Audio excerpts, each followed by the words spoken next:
Hello everyone. Geography of Bihar series का ये second lecture है। फर्स्ट लेक्चर में हम पढ़ चुके हैं फ़िज़िकल फीचर्स ऑफ बिहार के बारे में। फ़िज़िकल फीचर्स में और भी कुछ इम्पॉर्टेंट पॉइंट्स हैं जिसको हम इस सेकंड लेक्चर में कंप्लीट करेंगे। तो सबसे पहला पॉइंट ये आता है physical division of Bihar. Bihar को अगर उसकी बनावट के आधार पर आप देखेंगे तो बिहार को हम मुख्य 3 भागों में बांट सकते हैं। पहला है शिवालिक रेंजेस जो कि बिहार के नॉर्थ वेस्ट साइड में आता है। सेकंड आ जाता है बिहार प्लेन्स का, और ये बिहार प्लेन्स मेनली सेंट्रल हिस्सा है बिहार का। और लास्ट आ जाता है हमारा सदर्न प्लेट्यू रीजन जो कि बिहार का साउथ वाला पार्ट है। शिवालिक रेंजेस जो कि नॉर्थ वेस्ट में पाया जाता है, अगर आप बिहार के मैप को देखेंगे तो नॉर्थ वेस्ट में कोने में, नॉर्थ वेस्ट डायरेक्शन में बिहार के मैप में कोने में एक डिस्ट्रिक्ट आता है वेस्ट चंपारण, और यहीं पर वेस्ट चंपारण के पास ही ये हिमालय का हिस्सा पाया जाता है, यानी कि शिवालिक रेंजेस पाया जाता है। इसी शिवालिक रेंज में एक सबसे ऊंची चोटी है जहाँ पर सोमेश्वर फोर्ट स्थित है, और इसकी हाइट क्या है 874 मीटर्स की। सेकंड आता बिहार प्लेन्स के बारे में, तो वो हमने कल भी पढ़ा था।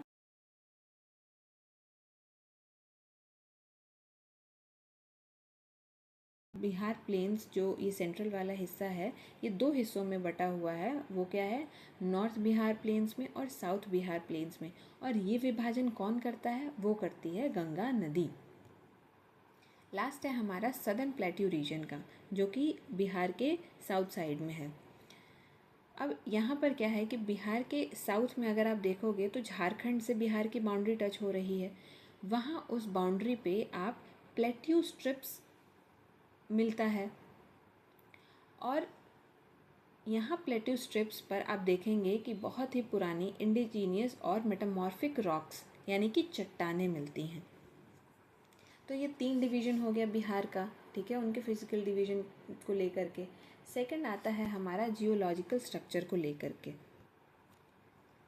बिहार की ज़मीन के नीचे बहुत सारी चट्टानें हैं, और वो अलग अलग तरह की, अलग अलग जगह पर अलग अलग तरह की चट्टानें हैं, और वो अलग अलग चट्टानें हर जगह की लोकेशन के बारे में कुछ न कुछ उनकी वहाँ की स्पेशलिटी बताती हैं।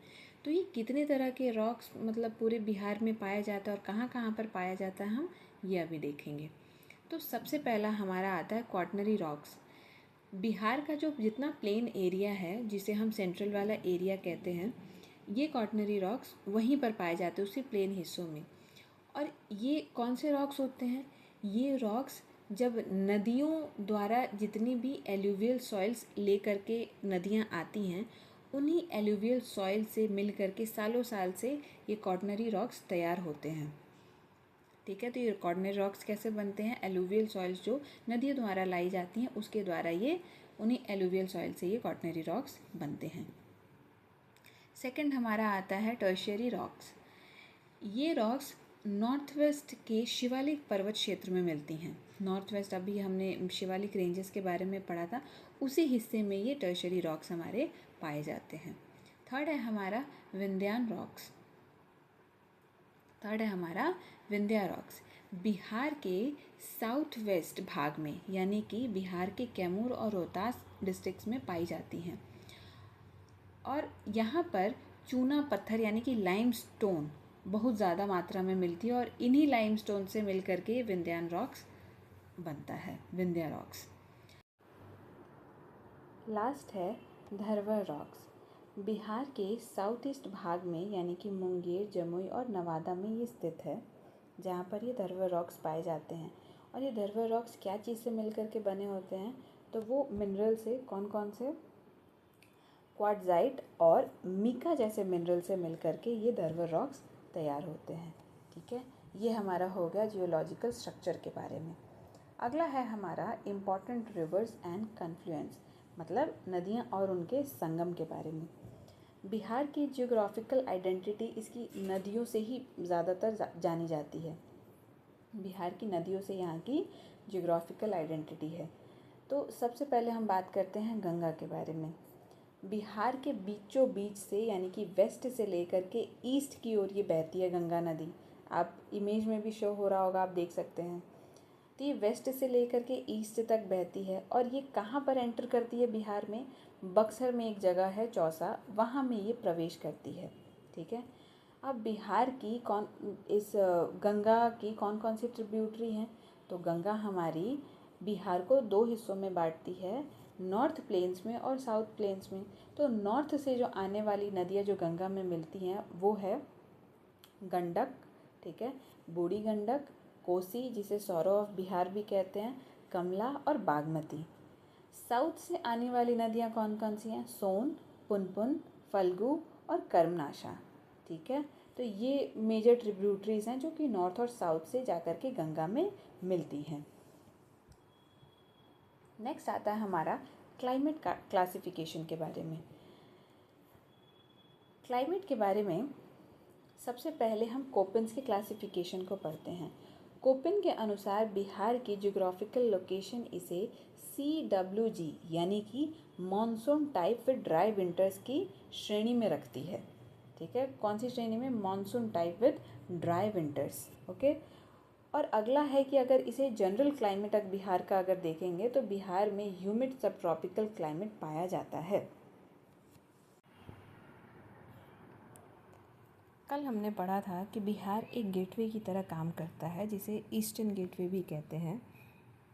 बिहार भारत के वेस्ट और नॉर्थ एरिए को ईस्ट और नॉर्थ ईस्ट के साथ जोड़ने का प्रमुख मार्ग है। और वो कैसे जोड़ता है? वो उस सिलीगुड़ी कॉरिडोर से जोड़ता है। अगला है स्टैंडर्ड टाइम या फिर स्टैंडर्ड मेरिडियन। भारत की मानक समय स्टैंडर्ड टाइम रेखा 82.5 डिग्री ईस्ट बिहार के काफ़ी करीब से गुजरती है, जिसे बिहार का समय भारतीय मानक यानी कि स्टैंडर्ड इंडियन स्टैंडर्ड टाइम के बहुत ही करीब है। जो ये 82.5 डिग्री ईस्ट जो है वो बिहार के मैप के बहुत ही नज़दीक है। वो स्टैंडर्ड टाइम वहाँ से लिया जाता है, इसीलिए जो बिहार में जो समय होता है वो काफ़ी सटीक होता है in compare to other states जो कि दूर है 82.5 डिग्री ईस्ट की रेखा से। इसलिए बिहार में समय का अंतर बहुत कम होता है। लास्ट है नेचुरल ग्रेडियंट के बारे में। कल हमने स्लोप के बारे में भी अर्लियर लेक्चर में स्लोप के बारे में पढ़ा था कि बिहार का जो ढाल है यानी कि स्लोप जिसे कहते हैं वो बहुत ही कम है, प्रति किलोमीटर लगभग 6 सेंटीमीटर। ठीक है। और इसकी वजह से नदियाँ क्या होती हैं, अगर स्लोप ज़्यादा होता तो वो सीधे बहती चली जाती, लेकिन स्लोप कम होने की वजह से नदियाँ मिएंडर्स बना लेती हैं, यानी कि घुमावदार रास्ते बना लेती हैं जहाँ से उन्हें जाने में आसानी होती है और अपना रास्ता बदलती रहती हैं। ठीक है। तो ये कुछ और इम्पॉर्टेंट पॉइंट्स थे जो मैंने अभी आपको बताया, और यहाँ से फिज़िकल फीचर्स ऑफ बिहार यहाँ से ख़त्म होता है। और इसमें आने वाले कुछ जितने भी पॉइंट्स हैं इसको हम आगे आने वाले लेक्चर्स में बहुत ही